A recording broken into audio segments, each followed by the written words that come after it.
ప్రకటన గ్రంథము 2వ అధ్యాయం. ఎఫెసులో ఉన్న సంఘపు దూతకు ఎలాగు రాయము, 7 నక్షత్రములు తన కుడి చేత పట్టుకొని 7 దీపస్తంభముల మధ్య సంచరించువాడు చెప్పు సంగతులేమనగా,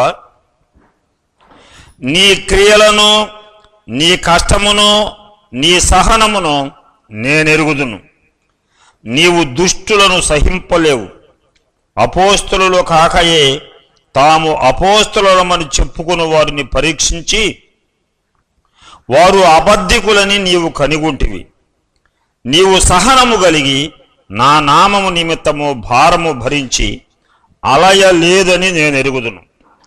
అయినను మొదట నీకుండిన ప్రేమను నీవు వదిలితువని నేను నీ మీద తప్పు ఒకటి మోపవలసి ఉన్నది. నీవు ఏ స్థితి నుండి పడితివో అది జ్ఞాపకము చేసుకొని మారు మనస్సు పొంది ఆ మొదటి క్రియలను చేయుము. అట్లు చేసి నీవు మారు మనస్సు పొందితేనే సరి. లేని ఎడల నేను నీ యొద్దకు వచ్చి నీ దీపస్తంభమును దాని చోట నుండి తీసివేతను. అయితే ఈ ఒకటి నీలో ఉన్నది, నికోలాయితుల క్రియలు నీవు ద్వేషించుచున్నావు, నేను కూడా వాటిని ద్వేషించుచున్నాను. చెవిగలవాడు ఆత్మ సంఘములతో చెప్పుచున్న మాట వినుగాక. జయించు వానికి దేవుని పరదైసులో ఉన్న జీవ వృక్ష ఫలములు భుజింపనితును. మనం మానవులం. మనం ఏమి చేయగలం అంటే జరిగిన సంగతులను గురించి చక్కగా చెప్పగలం. మనము చరిత్ర రాయగలం. జరిగిపోయిన విషయాల రిపోర్టును మనం చేయగలం. దేవుడు ఆయన ప్రవక్తలు ఏమి చేస్తారంటే జరగబోయే చరిత్రను ముందుగానే చెబుతారు. దాన్నే ప్రవచనం అంటారు. ప్రవచనం అంటే జరగబోయే చరిత్ర అని దాని అర్థం. ప్రకటన గ్రంథము 2-3 అధ్యాయాల్లో క్రైస్తవ సంఘానికి రాబోయే 2000 సంవత్సరాల్లో ఏమి జరగబోతుంది, దాని చరిత్ర ఎలాగో ఉండబోతుంది అని ప్రభువు ముందుగానే చూసి తన దాసుడైన యోహాను ద్వారా రాయించినాడు. 7 లేఖలు రాయించాడు. ఆ 7 లేఖల్లో మొదటిది ఎఫెసు. ఈ ఎఫెసు సంఘము ఎవరికి ప్రాధాన్యత వహిస్తుంది అంటే మొదటి శతాబ్దంలో ఉన్న క్రైస్తవ సంఘానికి ప్రాధాన్యత వహించుతుంది. దాన్ని చూపిస్తుంది. ఎఫెసు సంఘం లేఖను మనం చదివితే ఇప్పుడు మనం ఒకటి గ్రహించగలం.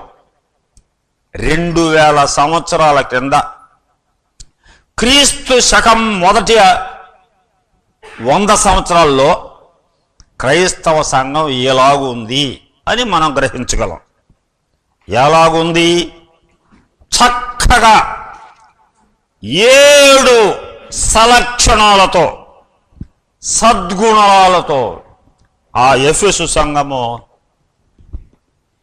మరి ప్రకాశించింది. చాలా చక్కగా ప్రశంసింపబడే రకంగా అది ఉన్నది. మనం చదువుకున్నాం. ఆ 7 లక్షణాలు ఏంటి అంటే, ఒకటి, వారు మంచి క్రియలు చేశారు. చూడు ఏమనుందో, నీ క్రియలను నేను ఎరుగుదును. చూసారా? ఎరుగుదును, స్వయముగా నేను తెలుసుకున్నాను అని అన్నమాట. అదే అర్థం.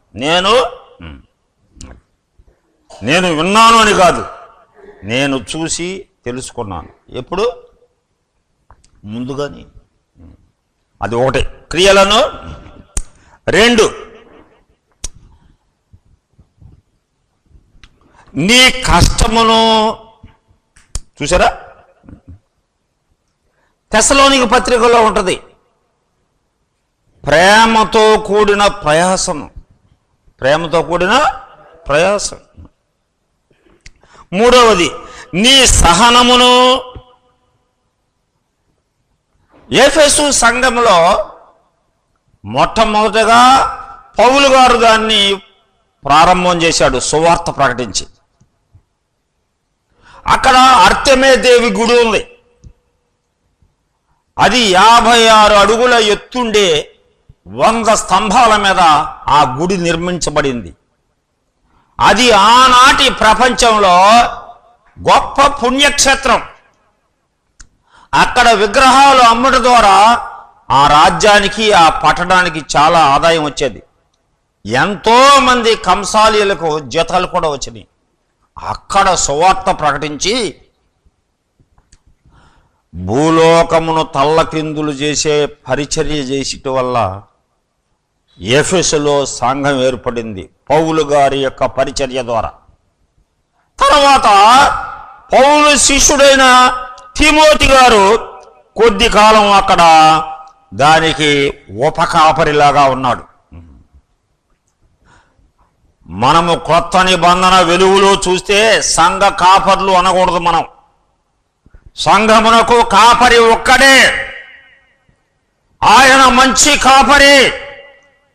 మనము చందాలను అపేక్షించే కాపర్లం. సంఘ కాపరి అనే బిరుదుకు మనం తగ్గిపోం. కాకపోతే గొర్రెలకు వాక్యం చెప్పి గొర్రెలను మంచి త్రోవలో, ఆరాధనలో, సేవలో నడిపిస్తారు కనుక మనల్ని ఉపకాపరులు అని చెప్పుకోవచ్చు, అండర్ షెపర్డ్స్ అని చెప్పుకోవచ్చు. కాబట్టి తిమోతి కొంతకాలం ఎఫెసు సంఘానికి ఉపకాపరిగా ఉన్నాడు.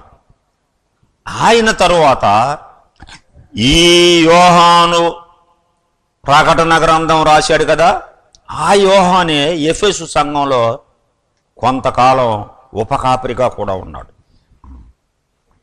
ఈ యోహానుకు బోయర్గనేస్ అనే పేరు, అంటే ఉరిమే స్వభావం కలిగిన వాడు.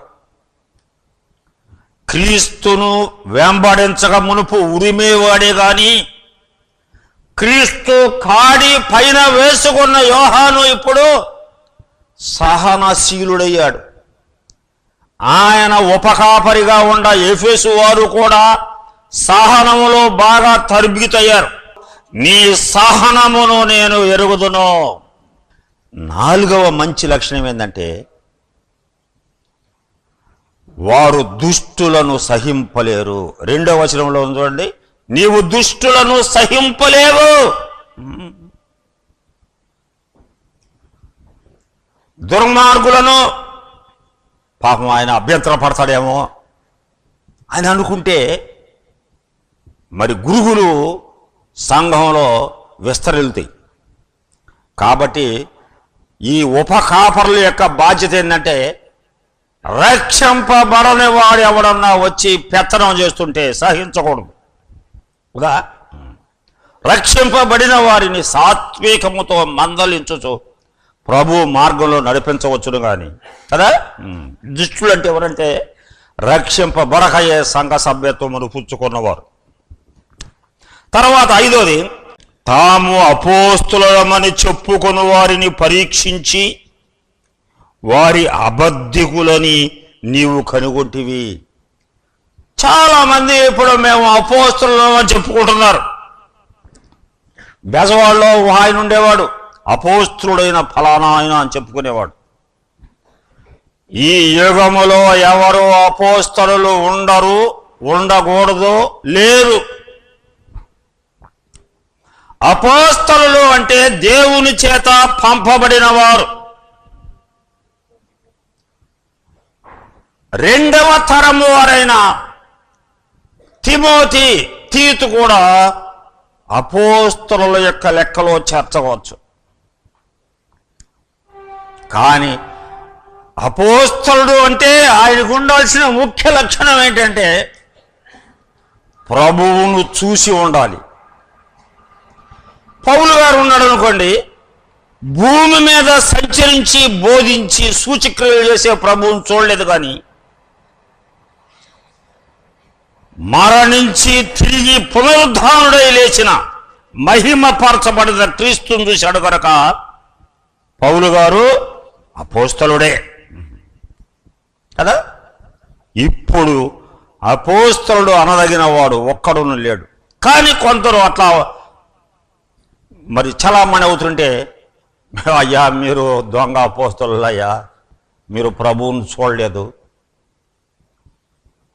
చూసారా, ప్రభు పునరుద్ధానమునకు మీరు సాక్షులు కాదు, మిమ్మల్ని మేము అంగీకరించం. చూసారా, ఈ మంచి 5వ లక్షణం కూడా ఉంది. తర్వాత 6వ లక్షణం ఏంటంటే చూడండి, 3వ వచనం, ప్రకటన గ్రంథం 2వ అధ్యాయం 3వ వచనం. నా నామము నిమిత్తము భారమును భరించి అలయలేదు. మనం కొన్నిసార్లు సువార్త దండయాత్రలేక వెళ్ళొచ్చి ఇంటికాడ ఉన్నప్పుడు, అయ్యా మా పెదనాన్న చచ్చిపోయాడు, ఆదరణ కూటకు రావా అని అంటే మనం ఏం చెబుతాం? అయ్యా ఇప్పుడే మేము 2 వారాలు సువార్తకి వెళ్ళొచ్చాము, మేము ఇప్పుడు రాలేము, మీరే జరుపుకోండి అని చెబుతాం మనం. ఎఫెసు వారు అలాంటి వారు కాదు. ప్రభువు పని ఎంత భారముగా ఉండినా వారు అలుపెరగని వారు, ప్రభువు యొక్క పనిని సులువుగాను సంతోషముగాను స్వీకరించేవారు. ఇది 6వ మంచి లక్షణం. 7వ మంచి లక్షణం అత్యున్నతమైంది. అదేమిటంటే చూడండి, 6వ వచనంలో ఉంది. అయితే ఈ ఒకటి నీలో ఉన్నది, నికొలాయుతుల క్రియలు నీవు ద్వేషించుచున్నావు, నేను కూడా వీటిని ద్వేషించుచున్నాను. చూసారా, ఎవరో నికోలాయితులు. ఈ నికోలాయితులు అన్నది అర్థమైతే క్రైస్తవ మతం ఇంతగా చెడిపోదు. ఇప్పుడు మనము చెడిపోయిన క్రైస్తవ మతాన్నే చూస్తున్నాం. ఎందుకు అని అంటే నికోలాయితులు అంటే ఏంటో వాళ్ళకి అర్థం కావట్లా, తెలుగు వాళ్ళకి అసలు అర్థం కాదు. ఎందుకంటే మనకు తాయితులు ఉన్నాయి, తాయితులు కట్టించుకునే వాళ్ళం. మనకు ఏం తాయితులేలే అనుకుంటాం మనం, మనకు అసలు అర్థం కాదు నికోలాయితులు. దీన్ని చివరిలో చెబుతాను నేను. ఇప్పుడు 7 వచ్చినాయి కదా, 7 మీరు రాసుకున్నారా? తొందరగా చెబుతాను, మళ్ళీ మీరు చూడండి.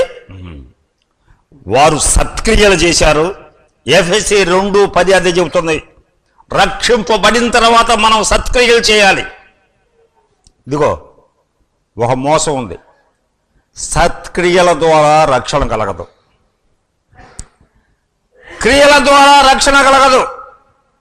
కానీ రక్షింపబడిన ప్రతి వ్యక్తి బహుమానము కొరకు సత్క్రియలు చేయాలి. రక్షణ కొరకు క్రీస్తు యొక్క వ్యక్తిత్వంలోను క్రీస్తు కార్యములోను విశ్వాసం ఉంచాలి. విశ్వాసము ద్వారా మనిషి రక్షణ పొందుతాడు. బహుమానం కొరకు రక్షింపబడిన తర్వాత సత్క్రియలు చేస్తాడు. 2, వారు ప్రభువు కొరకు ఎంతో ప్రేమతో ప్రయాసపడ్డారు.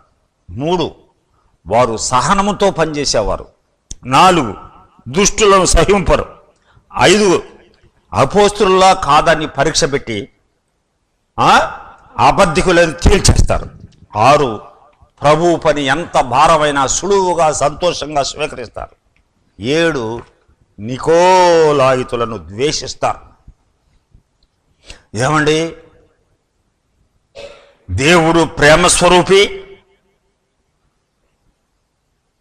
యేసుక్రీస్తు ప్రభు శిష్యుల్ని అంతం వరకు ప్రేమించాడు. మరి ఈయన దేవుని సేవకుడు అంటున్నాడు. ఈయన ఇంత కోపం ఏంటండి? ఈయనకి ఇంత మరి మండిపడతాడు ఏంటండి? కాదు నాయనా, అది అబద్ధం అయితే, అది దుర్బోధ అయితే, అది దేవుని మహిమను భంగపరిచేదైతే దాన్ని విశ్వాసి ద్వేషించాలి. దాన్ని విశ్వాసి ప్రభు అంటున్నాడు, నికోలాయితుల బోధను నీవు ద్వేషిస్తున్నావు, వారి క్రియలను నేను కూడా ద్వేషిస్తున్నాను. సరే, ఈ 7 సంఘాల్లో ప్రభువు చూసింది ఏంటంటే దిగజారుట. ఏంటది? విశ్వాసములో దిగుట. బ్యాక్ స్లైడింగ్ కాదు దీని పేరు. దీని పేరు అపోస్టసీ. ఏంటది?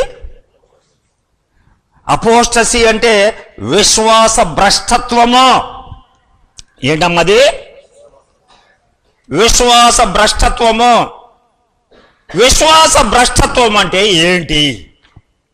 ఇది కూడా మీరు తెలుసుకోవాలా. మీకు అందరూ చెప్పరు, ఎందుకంటే వాళ్ళు కూడా దాన్ని పట్టుకోరు. పట్టుకుంటే వాళ్ళు మనకంటే గొప్పోళ్ళే. మనము ఇతర క్రైస్తవుల కంటే గొప్పోళ్ళం కాదు, ఘనులం కాదు. కానీ వాళ్ళు పట్టుకోకుండా విడిచిపెట్టిన ఆణిముత్యాలు మనకు దొరికినాయి కనుక మనం వాళ్ళకంటే గొప్పవాళ్ళం. మనకు దొరికిన ఆణిముత్యం ఏంటంటే విశ్వాస భ్రష్టత్వం అంటే ఏంటి అని తెలుసుకుంటాం. అందరూ తెలుసుకోక ఇదేదో గొప్ప మహిమరా అనుకుంటున్నారు. వీళ్ళు విశ్వాస భ్రష్టులా కాదా అని విశ్వాసుల్లో కూడా వాళ్ళ పేర్లను బట్టి, వాళ్ళ కోటాలను బట్టి, వారు ప్రకటించే సువార్త విధానాలను బట్టి వీరు క్రైస్తవ్యంలో భ్రష్టులయ్యారా, భద్రంగా ఉన్నారా అన్నది చెప్పచ్చు. ఈ మధ్యాహ్నం మీరు ఏమి గమనించాలంటే విశ్వాస భ్రష్టత అంటే ఏంటి? What is apostasy? చూడండి, apostasy is defection from truth, revolt against it, and abandonment of what one has voluntarily professed. విశ్వాస భ్రష్టత ఏంటంటే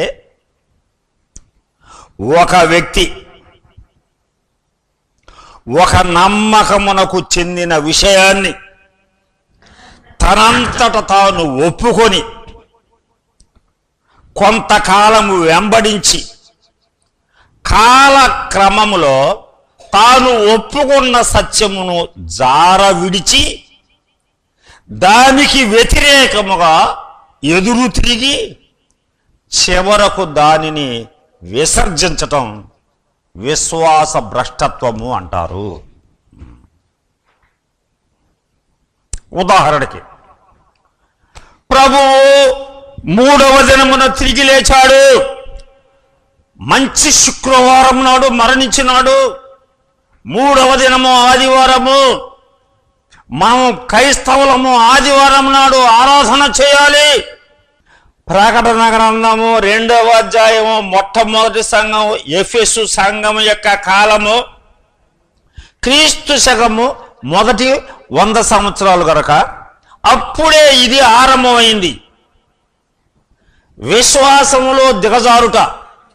కానీ అది ఇప్పుడున్నంతగా బయటపడాల. ఆ విశ్వాస భ్రష్టత్వం యొక్క నిజస్వరూపం ఇప్పుడు అందరికీ కనబడుతుంది. కానీ అప్పుడు దాగి ఉంది, ఎఫెసులో దాగి ఉంది, రహస్యంగా ఉంది. అది బయటికి ఎవరికి కనపడతలేదు. 7 సుగుణాలు ఉన్నాయి కదా, వాళ్ళకు మంచి పేరు పెట్టే నేనే. ఎఫెసు సంఘము వారు సప్త సద్గుణ సంపన్నులు. ఎవరు వాళ్ళు?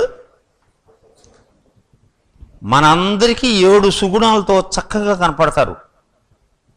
ఎఫెసు సంఘం ఎట్టా ఉందరాయా అంటే బ్రహ్మాండంగా ఉంది, ముచ్చటగా ఉంది. అసలు అట్టా ఉండాలయ్యా. 7 అంటే పరిపూర్ణం కదా. కానీ ప్రభువు కన్నులు మన కన్నులు లాంటివి కాదు. మనము పైవేషం చూస్తాం, అంతరంగాన్ని చూస్తాడు ఆయన. మనుష్యుల నేత్రాలకు ఏది కనబడదో దాన్ని చూసి ఆయన్ని పట్టుకున్నాడు. చూడండి ఇక్కడ ఎట్లా పట్టుకున్నాడో ఆయన. 4వ వచనంలో ఆయనను ఏమన్నాడు? ఇప్పటికి 3 వచనాల్లో 6 మంచి లక్షణాలు ఉన్నాయి. 7వ మంచి లక్షణం 6వ వచనంలో ఉంది. ఈ 4వ వచనం ఏమంటుందంటే 6 మంచి లక్షణాలు నీవు కలిగి ఉన్నప్పటికీ నీ మీద తప్పు ఒకటి ఉన్నది. నీ మీద ఒక తప్పు మోపుచున్నాను. నీ మీద తప్పు ఒకటి మోపవలసి ఉన్నది. అది ప్రభువు మాట. ఏమిటి ఆ తప్పు అంటే, మొదట నీకుండిన ప్రేమను నీవు వదిలితివి. చూసారా? ఫస్ట్ లవ్, మొదటి ప్రేమ. ఏంటి మొదటి ప్రేమ అంటే? మొదటి ప్రేమ అంటే ఏంటి? మొదటి ప్రేమ అంటే మనకు చక్కగా ఎఫెసు సంఘం యొక్క వ్యాఖ్యానంలో మీరు విని ఉన్నారు. అయితే దానికి చక్కని ఉదాహరణ, ఒక ఉదాహరణ చెబుతాను.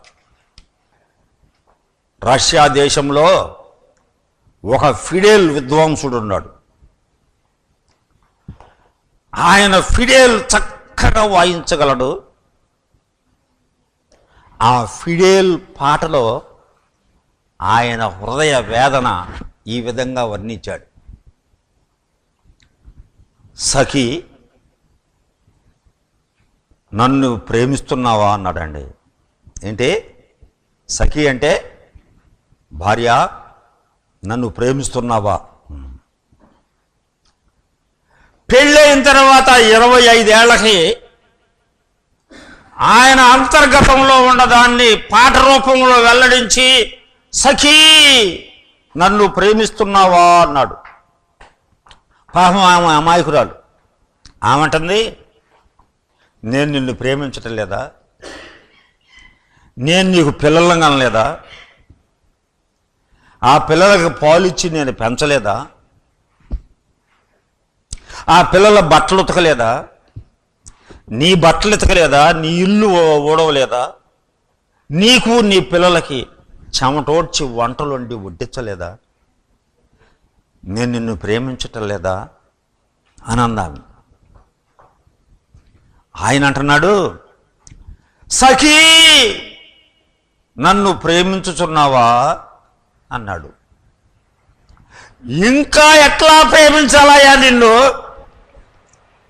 ఎంతకంటే ఇంకా ఎవరు ప్రేమించగలరయ్యా నిన్ను? నేను ఎంత కృషించింది నిన్ను ప్రేమించే కదయ్యా. నీ సంతానాన్ని పెంచి పెద్దలు చేసి నీకు వండి ఓదార్చి నీకు ఆసుపత్రిలో చేరితే నీకు టిఫిన్లు మోసి ఇట్లా అయింది నిన్ను ప్రేమించే కదా అని అంటున్నాను. ఆయన అంటున్నాడు, ఇవి క్రియలే కానీ అసలు ఇందులో ప్రేమే లేదంటున్నాడు ఆయన. ఎఫెసులో 7 క్రియలు ఉన్నాయి కదా. ప్రభు ఏమంటున్నాడు, ఈ ఎఫెసు సంఘస్థులకు ఇది లోపించింది అంటున్నాడు. ఏంటి దీని భావం? దీని భావం ఏంటి? ఆనాడు ఎఫెసు సంఘము ఏ పొరపాటు చేసిందో 2000 సంవత్సరాల్లో క్రైస్తవమేమో అనబడిన ఈ మతస్థులు కూడా ఆ పొరపాటే చేసుకుంటా వచ్చారు. ఏమిటి ఆ పొరపాటు అంటే, ఆరాధన స్థానంలోకి సేవను, పరిచర్యను తీసుకొచ్చారు. ఏం తీసుకొచ్చారు? పరిచర్యను తీసుకొచ్చారు. కూటాలు పెడదాం బ్రహ్మాండమైన ప్రచారాలు చేశారు. స్పర్జన్ గారిని పిలుచుకొద్దాం, ఆర్ఆర్కే మూర్తి గారిని తీసుకొద్దాం, మాసిలేమణి గారిని తీసుకొద్దాం. ఓ ప్రచారం, ఊరు వాడలా ప్రచారం అయిపోయింది. మన కూటాలకు స్పర్జన్ గారు వస్తున్నాడు, మాసిలేమణి గారు వస్తున్నాడు, ఆర్ఆర్కే మూర్తి గారు వస్తున్నాడు. మీరందరు రండి, మీరందరు రండి, వినండి, రక్షణ పొందండి. సంఘస్థులారా మీరు ధారాళంగా ఇవ్వాలి. ప్రజలారా మీరు విరివిగా పాల్పొందాలా. రండి, వినండి, రక్షణ పొందండి. ఓ సంఘస్థులందరూ కాంపౌండ్ ఊడుస్తున్నారు, వాళ్ళ మందిరానికి సున్నం కట్టించారు, బ్రహ్మాండమైన స్టేజీ కట్టించారు, ప్రజలు వచ్చారు. మాసిలేమణి గారు వచ్చాడు, గంభీరంగా ప్రసంగాలు చేశాడు, అందరూ సప్పట్లు కొట్టారు. అబ్బా ఏం ప్రసంగికుడండి, ఆహా పక్షులు ఆలకిస్తున్నాయండి. మంచి ప్రసంగికులే కానీ ప్రశంసలన్నీ ఆళ్లే పొందారు. ప్రభుకు మహిమేది, ప్రభుకి. ఈ స్థానిక సంఘంలో ఉన్న ఆత్మల్ని, ప్రియ విశ్వాసులారా, దేవాది దేవుడు కుమారుడుగా ప్రత్యక్షమయ్యాడు. మహామహిమలో విరాజిల్లే ఆయన పశువుల పాకలో పరుండినాడు. నిన్ను ప్రేమించిన కారణం చేత నజరేతు దుమ్ము వీధుల్లో నడిచాడు. కపెర్నహూములో సూచక్రియలు అద్భుతాలు చేశాడు. యోదయ గలిలయ అంతా సంచరించాడు. చివరకు యెరూషలేము వీధిలో భారమును మోసి గవిని వెలుపల ఇదిగో నీ కొరకు రక్తం చిందించినాడు, నీవు ఆయన్ని ఆరాధించుము. ఇదిగో ఈ బైబిల్ గ్రంథమును నీవు నేను కలిసి ధ్యానం చేసుకుందాం రా. చూడు ఆయన మహిమను, చూడు నువ్వు ఆయన ప్రేమను, ఆయన వాత్సల్యమును కనుగో. యేసు ప్రభువా నన్ను ఎంతగా ప్రేమించావా అని ఆయన పాదాల్లో ముద్దు పెట్టుకో, కన్నీటి చుక్కలతో అభిషేకించు. ప్రభువు దీన్ని కోరుతున్నాడు. తొలి ప్రేమ, మొదటి ప్రేమ ఏది ప్రియునికి? పరమగీతములలో 2వ అధ్యాయంలో ఒక చక్కని మాట ఉన్నది. 7వ వచనంలో తెలియదు ఇంకా.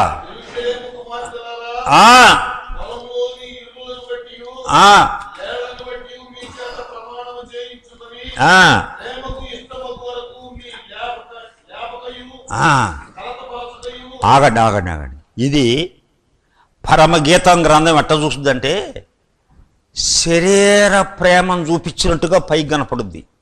సొలొమోను గారు 3 పుస్తకాలు రాశాడు. ఏం రాశాడు ఆయన?